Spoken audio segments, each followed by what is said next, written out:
Donc, bonjour à tous. Dans cette vidéo sur la recherche opérationnelle, et en particulier la méthode du simplex, qui porte assez mal son nom. Alors, c'est pas très compliqué, mais c'est assez répétitif, faut pas se tromper dans les calculs. Donc, le nom est pas forcément bien choisi, contrairement à l'étude des complexes qui, lui, je trouve, est beaucoup plus simple. Voilà, donc c'est assez paradoxal et amusant. On va commencer par un exercice simple avec seulement deux inconnus et deux petites contraintes. Ce qui va nous permettre de faire une résolution graphique dans un premier temps, de manière à comprendre ce qui se passe, et dans un deuxième temps, de voir la méthode dite de simplex par le changement de base, que je trouve plus parlante que celle des pivots de Gauss, où on ne fait que apprendre par cœur, et encore je trouve ça pas très efficace personnellement, car il y a beaucoup d'erreurs. On se trompe de colonnes, de lignes, etc. Donc celle-ci, je ne vais pas en parler. Dans une deuxième phase de cette vidéo, on va pouvoir appliquer la méthode de simplex changement de base sur un exercice plus typique, avec 3 inconnus et 4 contraintes. Donc là, ça devient vraiment plus délicat. On verra qu'il faudra réitérer 5 fois la méthode pour obtenir le résultat final. Mais c'est un exercice classique de recherche opérationnelle sous contrainte. Sachant qu'à la fin, on va pouvoir quand même regarder ce que ça donne sur un graphique, mais cette fois-ci en 3D. Alors évidemment, cette méthode, elle marche aussi si on a 10 inconnus, etc. Mais bien sûr, ça sera plus long, plus compliqué, ce que je ne vais pas faire dans cette vidéo. Mais la méthode reste la même. Voilà, donc on est parti. On va prendre comme exercice simple le problème du Touareg, un exercice que j'ai trouvé donc, dans une publication de Télécom École Management, par Monsieur Lallet et Monsieur Raffi. Donc un Touareg sait qu'il peut obtenir 100 pièces d'or de bénéfice par dromadaire et une pièce de bénéfice par kilogramme de sel. Chaque dromadaire coûte 10 pièces et chaque kilo de sel 0,2 pièces. Il peut investir 650 pièces, sachant qu'un dromadaire peut transporter jusqu'à 150 kg de sel. Comment ce Touareg doit investir pour tirer le bénéfice maximal de son investissement.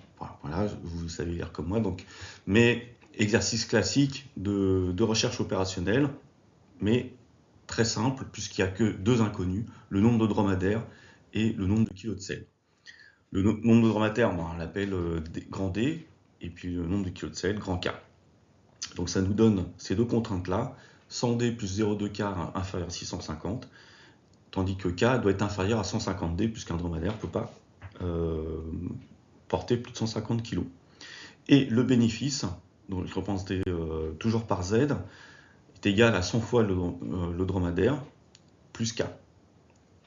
Donc il s'agit de trouver le meilleur arrangement possible de K et D pour maximiser le bénéfice grand Z. On remplace pour notre illusion graphique D par Y et grand K par petit x. Et on trace ça sur GeoGebra. Donc pour la première contrainte, on trace la droite 100y plus 0,2x égale 650. Et pour connaître le domaine où on se trouve, si on est au-dessus ou au-dessus, il suffit de prendre un point. Donc là, facile, on prend l'origine, hein, x et y égale 0. Ça correspond bien à une valeur inférieure à 650. Donc on sait que la zone va être en dessous.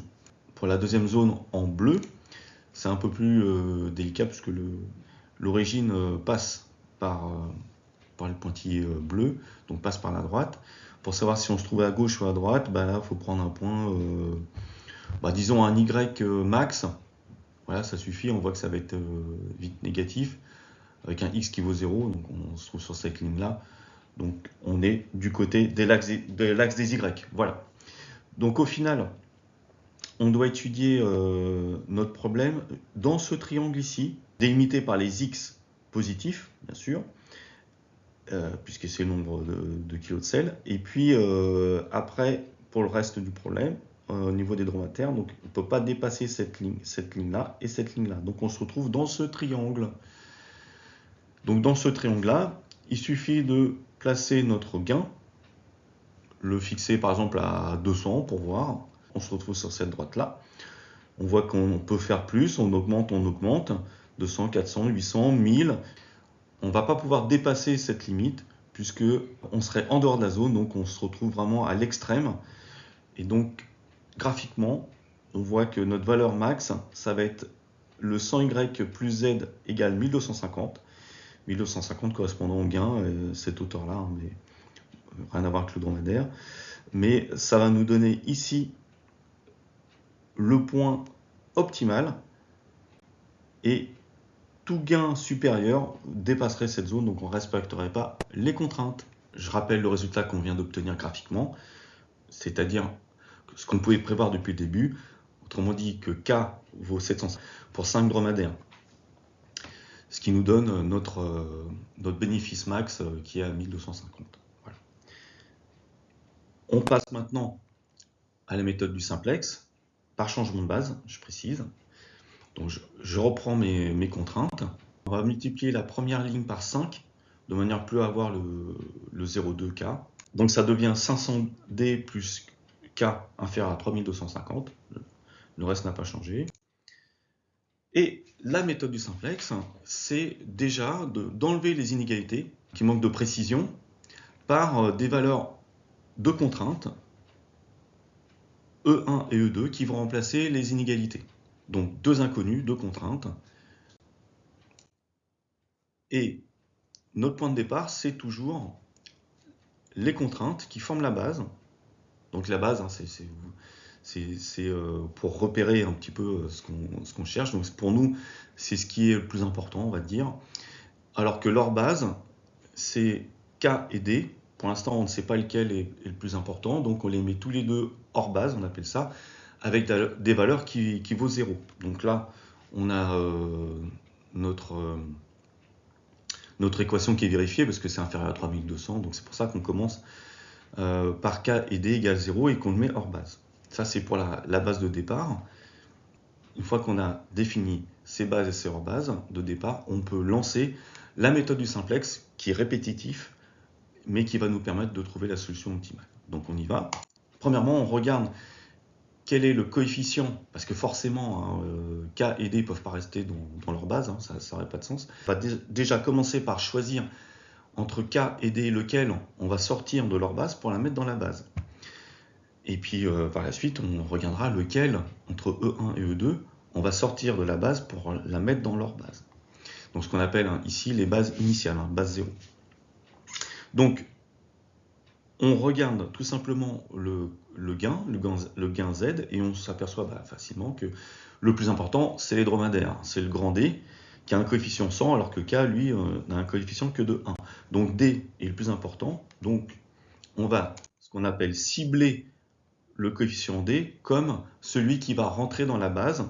Et donc la base va s'appeler la base numéro 1, parce que là, on a avancé d'un cran.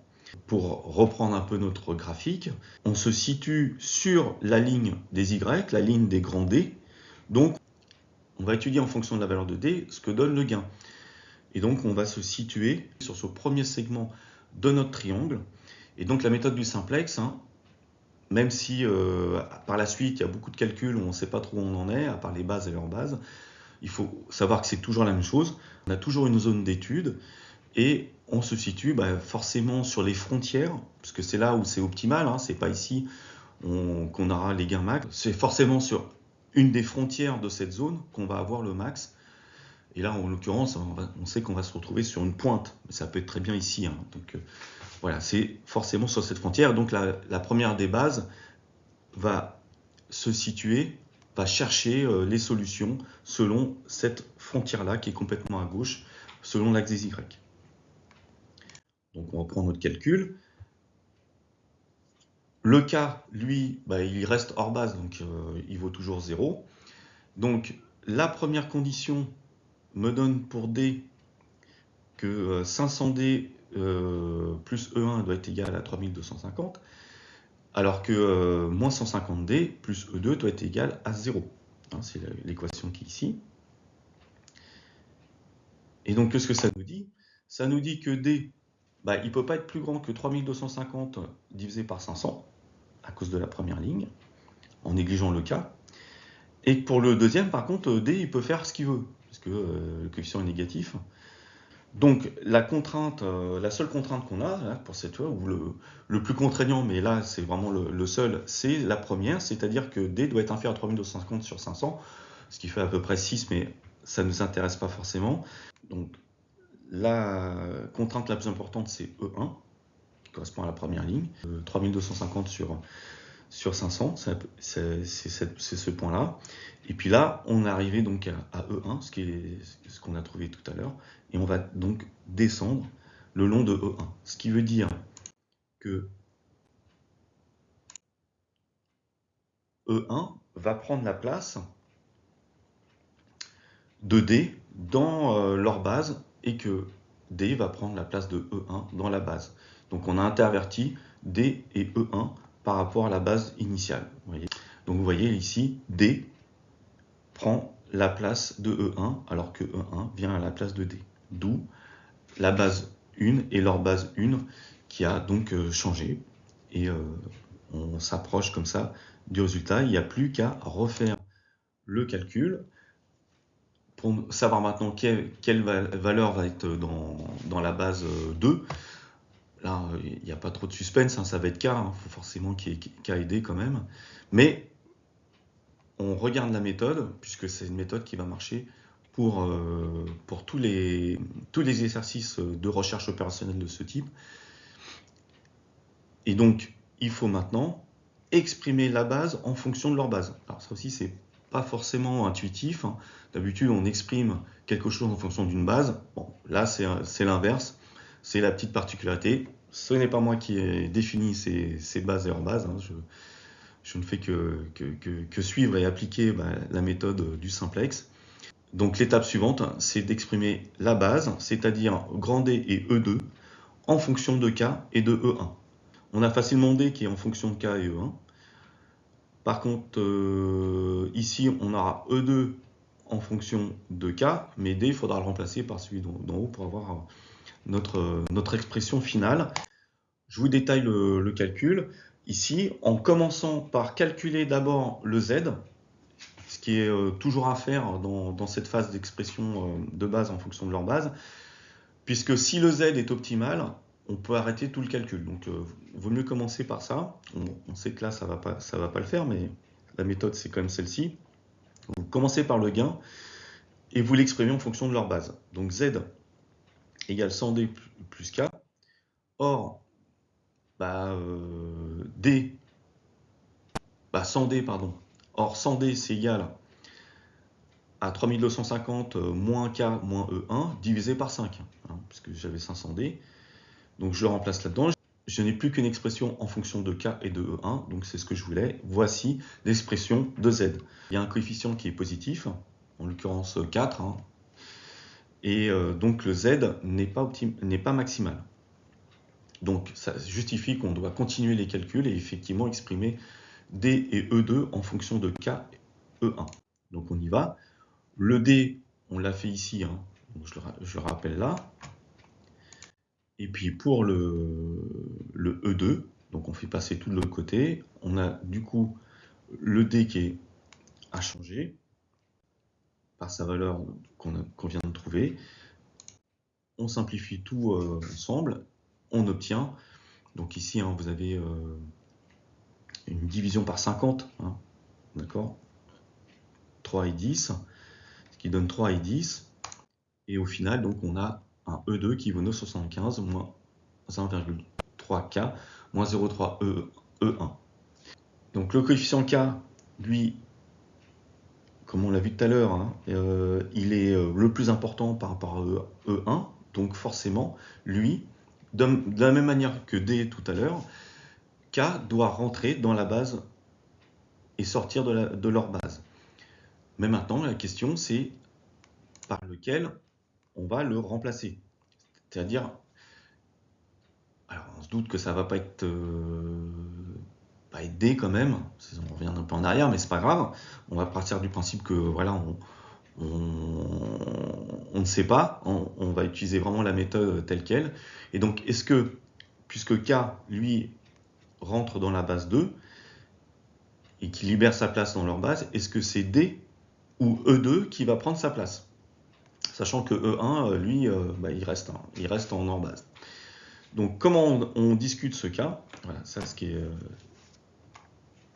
une partie intéressante, ce qu'on appelle donc le ciblage. On sait que K va entrer dans la base 2. Voilà. Est-ce que c'est D ou E2 qui va rentrer dans leur base? Je rappelle les valeurs qu'on vient de trouver donc de l'expression de la base 1 en fonction de leur base. Et ce qui va nous permettre d'étudier comme tout à l'heure, quelle est la plus grande contrainte. Donc, E1, lui, il reste en hors base, donc il reste à 0. Et on regarde qu'est-ce qu'on a pour la première égalité. Donc, on sait que D vaut 3250 moins K sur 500, puisque E1 est négligeable, il est dans leur base. Le D, il doit être positif, ce qui veut dire que le K, il ne peut pas être supérieur à 3250. Donc, première contrainte. Et on compare avec la deuxième contrainte qu'on a en E2. E2, lui, est égal à ça, 975 moins 1,3 de K. E2 doit être positif, sinon ça n'a pas trop de sens. Et donc, K doit être inférieur à 975 divisé par 1,3, c'est-à-dire 750. Donc, quel est le plus contraignant entre les deux? C'est bien le K qui est inférieur à 750, qui est plus contraignant de 3250. Ainsi, E2 est bien le paramètre qui va sortir de la base, ce qu'on pouvait se douter quand même, et qui va rentrer en hors base. Donc, on va se retrouver avec une hors base de ce type-là, E2, E1, qui paraît quand même plus logique, hein, puisqu'on a bien donc comme valeur non nulle K et D. Hein, c'est heureux. Donc on va mettre E2 égale 0, donc il va rentrer dans leur base, et ainsi mon K va pouvoir être maximal, puisqu'on se retrouve, comme je vous l'ai dit, à la frontière. Ce qu'on voit ici, voilà, on va retrouver ici, on a descendu cette frontière-là jusqu'au point E2, qui doit lui être égal à 0, c'est ce qui arrive qu'on est sur le pointillé ici. Pour la base numéro 2, on a K et D, et puis leur base numéro 2, on a E2, E1, ce qui commence à sentir bon. Et donc là, on rappelle le Z qu'on vient de trouver dans l'étape précédente, et il ne reste plus qu'à exprimer donc le Z en fonction de E2, E1. Ce qu'on va faire ici, on va multiplier par 3 la première ligne et multiplier par 10 la deuxième ligne, de manière à avoir 1500D de chaque côté, et on va pouvoir simplifier les D. Comme Z est égal à ça, uniquement K, on va pouvoir le remplacer par ce qu'on vient de trouver, c'est-à-dire que K c'est égal à 9750 moins ces deux trucs-là, divisé par 13, on le met dedans, on secoue, et au final, on se retrouve avec cette expression, d'accord, qu'on simplifie pour avoir notre gain max, 1250, ce qu'on avait bien trouvé dans le graphique, et on sait qu'on va s'arrêter là, puisque les coefficients de E1 et E2 sont négatifs, donc comme ils sont dans leur base, ils valent 0, donc il n'y a aucun intérêt à aller augmenter ces valeurs-là, parce que ça ne fera que baisser le gain. Donc on est sûr d'avoir notre maximal, Zmax, qui vaut 1250, avec E1 et E2, qui vaut bien 0, ce qui correspond à notre pointe de frontière qu'on avait montré tout à l'heure. Ici, on fait une petite vérification. Quand on fait une soustraction des deux, il n'y a plus de K, sachant que E1 et E2 valent 0. Donc on a 650D qui vaut 3250, ce qui veut dire que D vaut 5 et que donc K vaut bien 750. Une fois qu'on a vu la méthode du simplex par changement de base avec un exemple très simple de deux inconnus avec deux contraintes, on continue donc avec un exercice supérieur, 3 inconnus et 4 contraintes. C'est un exercice très classique qu'on retrouve partout. Il y a aussi des vidéos, mais il parle du pivot de Gauss. Donc moi je vous propose ici la même méthode qu'avant avec le changement de base. Mais vous allez voir, au lieu d'avoir 2 itérations, il y en aura 5. Donc il faut un petit peu s'accrocher. C'est vrai que c'est pas le plus passionnant, on va dire, mais les résultats sont vraiment intéressants. L'outil est efficace. Cet outil, on va pas se mentir, c'est vraiment plus un outil d'algorithmique. Après, vous n'êtes pas à l'abri d'avoir un exercice à faire à la main de ce type-là pour pouvoir justement vous tester dans des examens et savoir si vous êtes capable de faire des calculs d'algèbre sans vous tromper et obtenir des résultats probants. On a une machine qui produit 3 articles, X1, X2, X3, donc les 3 inconnus. Les rendements sont de 50, de 25 et de 75 par heure. Et les profits sont de 4, 12 et 3 euros pour chacun des articles. On sait qu'on ne peut pas dépasser 1000 pour le premier, 500 pour le deuxième, dommage parce que c'est quand même celui qui rapporte le plus, et puis 1500 pour le troisième. Question, voilà, qu'est-ce qu'il faut faire pour maximiser le profit, sachant qu'on n'a que 45 heures. On est parti. Donc on écrit d'abord nos contraintes, ce qui donc nous donne 4 contraintes. On a les 3 premières contraintes, c'est tout simplement les limites d'articles à ne pas dépasser. Ici, c'est la limite des 45 heures, et donc chacun des articles, si je divise par 50, puisque c'est le nombre d'articles que j'ai en une heure, je ne dois pas dépasser, en les additionnant, je ne dois pas dépasser 45.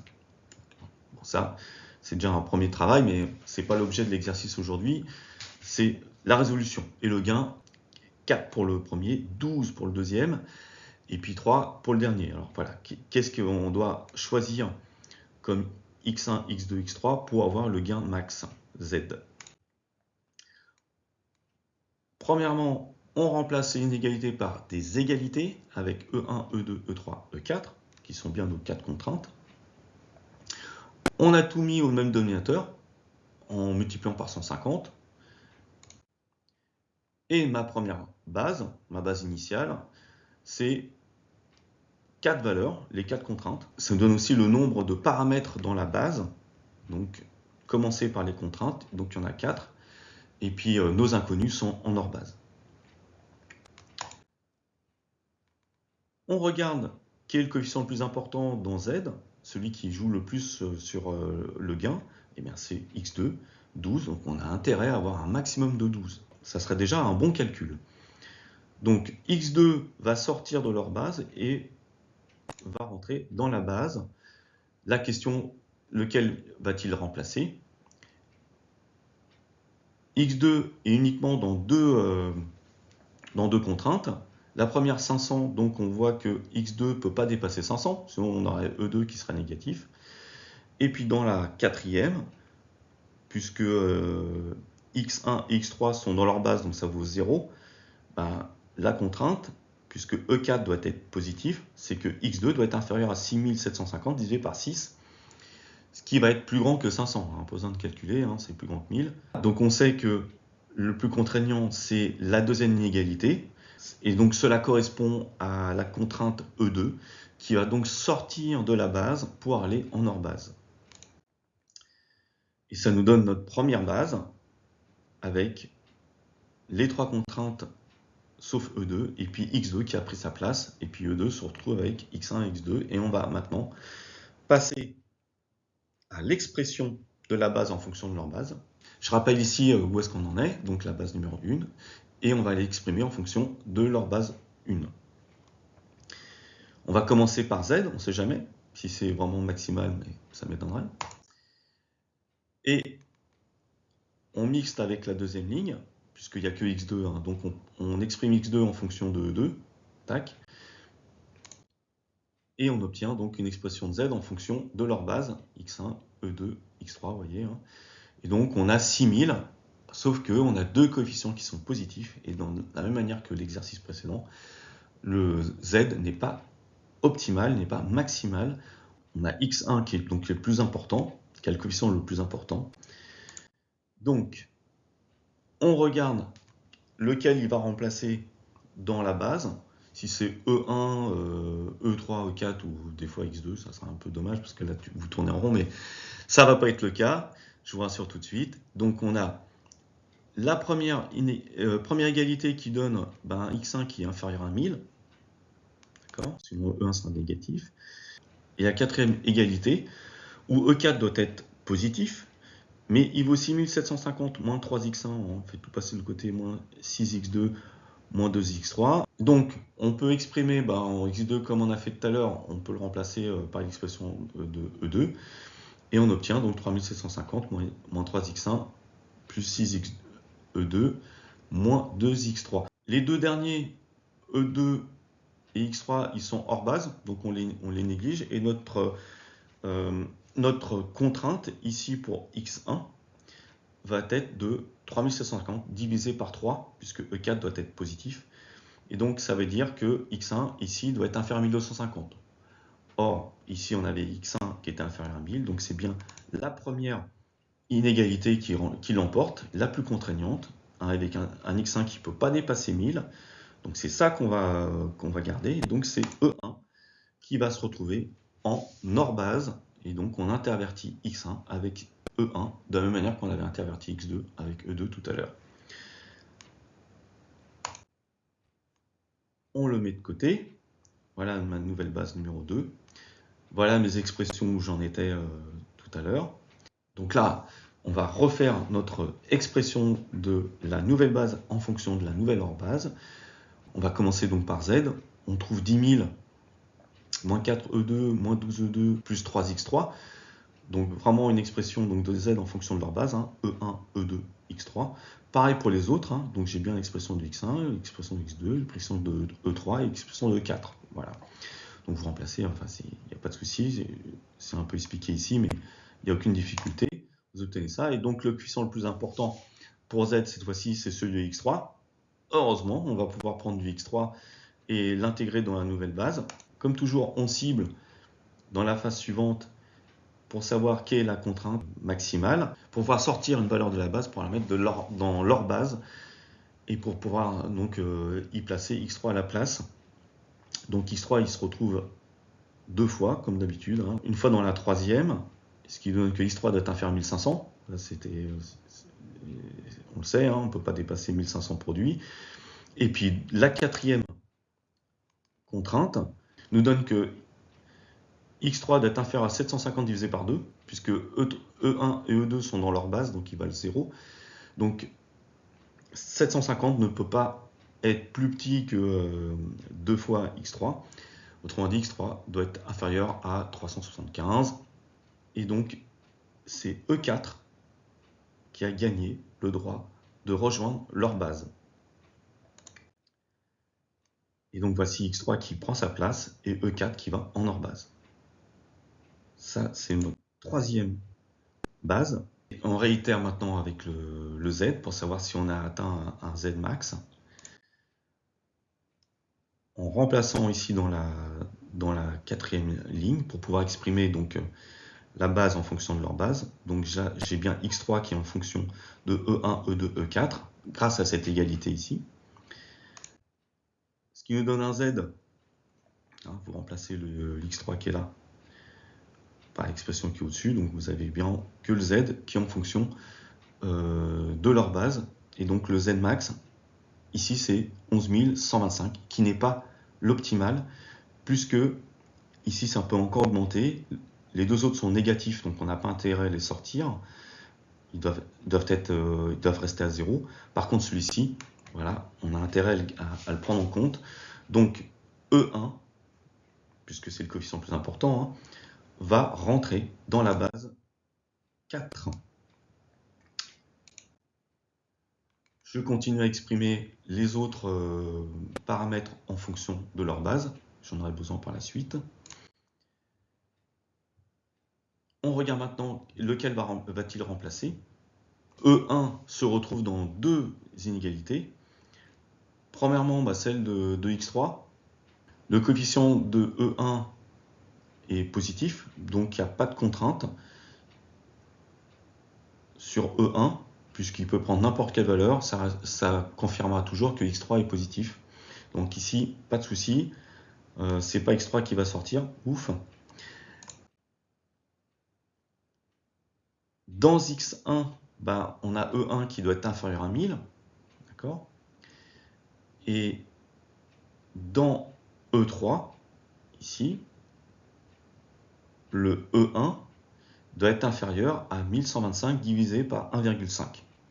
S'il est plus grand, on aura un E3 qui sera négatif et ça pose problème. Donc au maximum, ça va être 1125 divisé par 1,5. Donc c'est le coefficient E3 qui va sortir de la base et qui va remplacer donc E1, qui lui, on savait depuis le départ, devait sortir. Ce qui nous amène à notre quatrième base. Quand vous avez compris le système, ça va très vite parce que c'est toujours la même chose. Par contre, c'est vrai que ça peut être très répétitif. Donc vous avez des exercices en recherche opérationnelle où vous pouvez avoir beaucoup plus d'inconnus et de contraintes que ça. Donc je ne vous raconte pas le travail qu'il faut faire, mais la méthode reste toujours la même. Donc là, on est arrivé à notre quatrième base et c'est vraiment bientôt fini. J'exprime maintenant Z. Donc j'ai rappelé ici la quatrième base qu'on vient de trouver. Avec X1, X2, X3, ça c'est bon signe, hein. Les trois produits sont bien là. Et puis on a juste sorti E2, E3, E4 en hors base. Ce qu'il nous reste à faire ici pour exprimer Z en fonction de leur base, c'est de remplacer le paramètre E1. Donc il faut exprimer E1 en fonction de leur base. Ici, malheureusement, E1 est en fonction de X1. Par contre là, E1 va être en fonction de E3, E2, E4. Donc là, ça tombe bien, je vais prendre cette avant-dernière ligne. Donc ce qui me donne que 1,5 E1 est égal à 1125 moins E3, moins 3 E2, plus 0,5 E4. Je divise par 3, pas la peine de faire plus, puisque moi c'est 0,5 E1 qui m'intéresse. J'obtiens tout ça en divisant tout par 3, ça tombe bien, le E2 était divisé par 3, donc il n'y en a plus qu'un seul. Je remplace dans Z, paf, et on obtient, je remplace ici, la couleur marron, correspond à 0,5 E1, puis ici moins 3 E2, moins 1,5 E4. Il y a 315 aussi qui devrait être en marron. Voilà. Et on obtient surtout notre Z max 11 500 avec des valeurs ici pour leur base E2, E3, E4, tous négatifs. Et ça y est, on a trouvé notre Z max. Et on en est sûr, c'est aussi une démonstration. C'est beaucoup mieux que de dire, bon voilà, j'ai fait des approches, j'ai trouvé ça, ça me paraît bien, mais bon, je ne peux pas vous le démontrer. Là, c'est une vraie démonstration, c'est la méthode du simplex, qui nous donne donc que forcément E1, il ne sera pas nul, il est dans la base, et donc il n'y a plus qu'à le calculer. Hein. Si vous mettez les autres à 0, enfin voilà, vous l'avez ici, hein, vous mettez E3 égale 0, E2 égale 0, E4 égale 0, puisqu'ils sont dans leur base. Et donc vous faites E1 égale 375 divisé par 0,5, c'est-à-dire multiplié par 2, ça fait bien 750. Donc E1 vaut 750. Quand vous savez ça, vous remplacez E1 par 750 ici. Vous avez X1 qui vaut 250. Pareil pour les autres, mais sauf que les autres, E2 et 3, c'est 0. Donc X2 vaut 500. C'est ce qu'on avait supposé au départ, puisque X2 c'est vraiment celui qui rapporte le plus, 3 à 4 fois plus que les autres, donc c'est un peu normal de maximiser. Et donc X2 vaut 500, c'est-à-dire son max. Et par contre, ce qu'on ne pouvait pas vraiment prévoir, c'est X3 qui l'emporte par rapport à X1, qui doit lui arriver à 1500, ce qui s'explique surtout parce que on met beaucoup moins de temps pour le fabriquer. Et avec un gain final de 11 500 qui est ici démontré. Voilà pour la méthode de simplex. Donc je rappelle, ce que j'avais mis dans le sommaire, c'est toujours pareil. Ciblage, voilà, lequel rentre dans la base, lequel sort de la base, et puis après on exprime la base en fonction de leur base, et on recommence jusqu'à trouver un Z max. Je précise aussi que si le Z doit être minimum, il suffit de prendre le négatif et faire le maximum du négatif. D'accord ? C'est des exemples classiques aussi. On va finir par une petite démonstration graphique. Il se trouve que là, vous avez 3 inconnus. Donc ça peut encore se résoudre de manière graphique. Seulement, ça ne sera plus des droites, mais des plans. Donc, vous avez ici les 3 plans de 1500 et 1500. Donc, ça veut dire qu'on est dans une zone à l'intérieur de cette grosse boîte, là, vous voyez, ce parallélépipède, ici. Donc on doit se retrouver que là-dedans. On rajoute la quatrième contrainte, la violette. Et là, on sait que la frontière max, ça va être ce triangle-là, qui est un peu incliné, là. Mais maintenant, où est-ce qu'on se trouve? Où est-ce qu'on peut aller pour avoir notre gain max? Donc là, on fait pareil que pour les 2D, mais c'est des plans. Donc qui correspond à la normale de 4, 12, 3. Et on augmente la valeur ici de l'égalité pour se rapprocher le plus possible, mais sans dépasser le triangle violet qu'on avait tout à l'heure. Et donc vous voyez, ça correspond à ce plan noir. On ne peut pas aller plus loin. Et donc le point max est bien ici, pas sur l'opposé ou machin, c'est vraiment la valeur max se trouve à la pointe gauche du triangle, donc bien à x égale 250, y égale 500, et puis z qui vaut 1500, c'est-à-dire x3 qui vaut donc bien 1500, qu'on vérifie donc par ce graphique. Voilà. Merci beaucoup d'avoir suivi cette vidéo, et je vous dis à très bientôt.